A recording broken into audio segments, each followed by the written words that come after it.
What's this? Larry Brock, uncovered. Mark Carney calls violent protests fantastic and some of the best riots he's seen. Carney endorses radical protesters' violence, crime, and chaos. No wonder climate radical Stephen Guilbeault is Carney's right-hand man. So let's see. He wants to print money. He wants to build Soviet-style housing.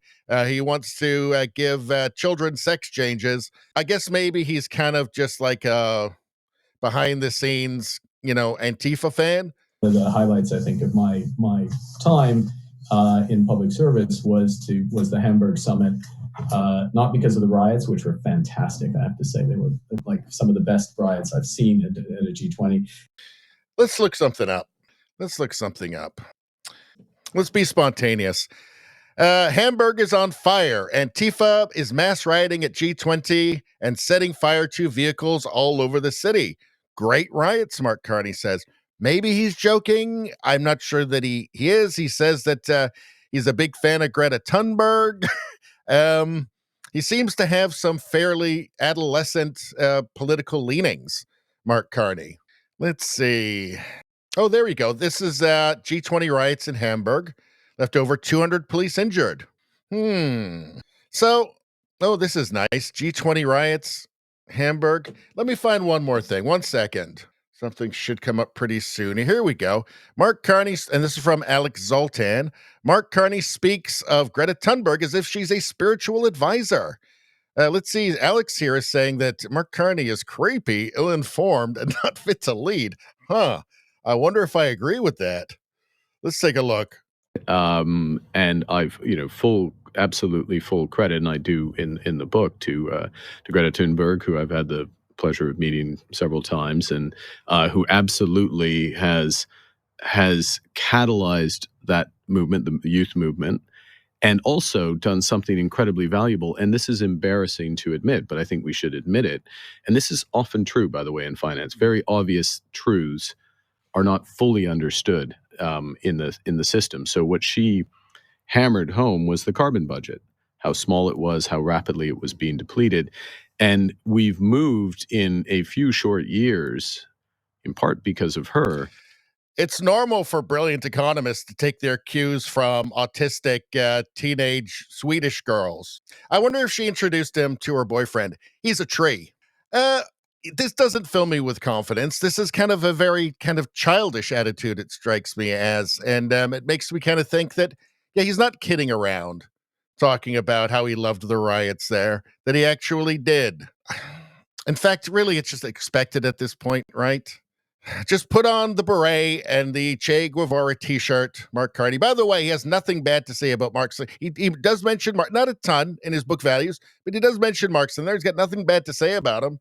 Let's see. Cat Canada. Mark Carney doesn't like large American online platform because of mean words. Mean words. Well, that's what they keep telling us, Pierre. They say he's mean, right? He probably gets his ideas from mean online platforms like X.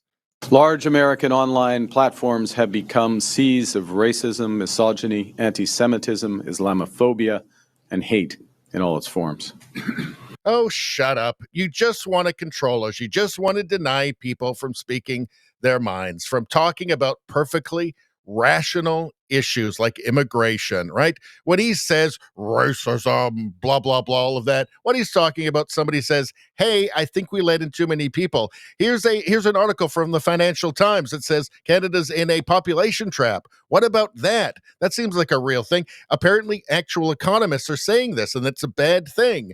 That's the racism he's talking about. And every other ism or phobe or whatever is all attached to perfectly reasonable concerns from sane people that are very inconvenient to him, that dissent from his opinions, from his goals. That's all we're talking about here. That's why of course he's talking about X. He wants to ban X. He can't control it. It's just so grotesque. Everything from these people is in code. It's in globalist code, and you have to understand the code to understand what they're actually saying. When he's talking about making Canadian companies more competitive, a rational person would think that he's saying that, well, he's going to cut taxes for them and then, we'll get rid of unnecessary regulations, that sort of thing. No, he's not talking about that. He's talking about this fantasy world that he's built up where by taxing them more, by putting carbon prices on them, by putting regulations on them, by making them, refit, factories, all manufacturing to his eco standards, that's somehow going to make them more competitive because other countries are not going to buy products from countries that don't go by his stringent eco standards. That's ridiculous. It's totally idiotic.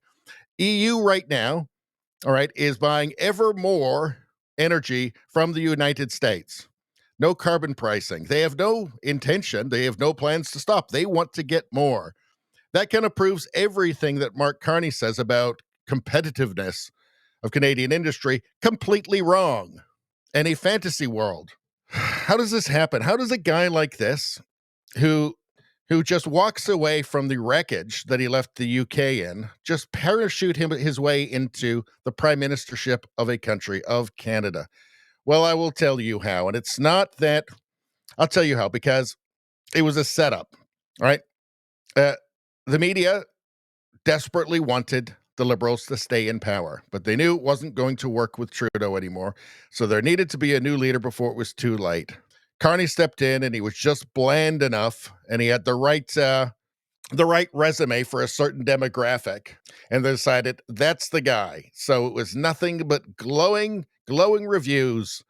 Nothing could go wrong. He's so smart. He's so buttoned down and moderate. He's not any of those things. Right? That's what we were told. He went through a Liberal leadership debate that was a joke. It was a farce. Nobody laid a hand on him. In fact, they tried to help him during the debate. Obviously, it had all been decided in some back room before the whole thing even started. Obviously. And then coming to the election itself and the blown lead, that's how it was being portrayed, that somehow Pierre Poilievre blew the lead. No, he didn't. This guy was just parachuted in. He was met with glowing reviews. There was a nonstop propaganda campaign to prop him up, to trick Canadians into thinking this was some kind of responsible, moderate guy who could sort things out. And by the way, also, Pierre Poilievre's mean. Did you know that? He's mean. Conservatives are always mean, but not Uncle Mark. Not Uncle Mark's. Sorry, Uncle Mark. He's buttoned down. He's kind. He's reasonable. He's empathetic, too. I mean, just look at his resume. Don't look too close. But look at his resume. Not too much, though. Don't look too deep. But look at it. It's great, right?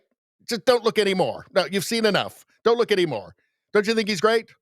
To me, I just see a globalist gargoyle. I just see this globalist hobgoblin. Anyway, that's all I'm going to say about that. Please like, share, and subscribe. Subscribing really helps me out. I thank you for that.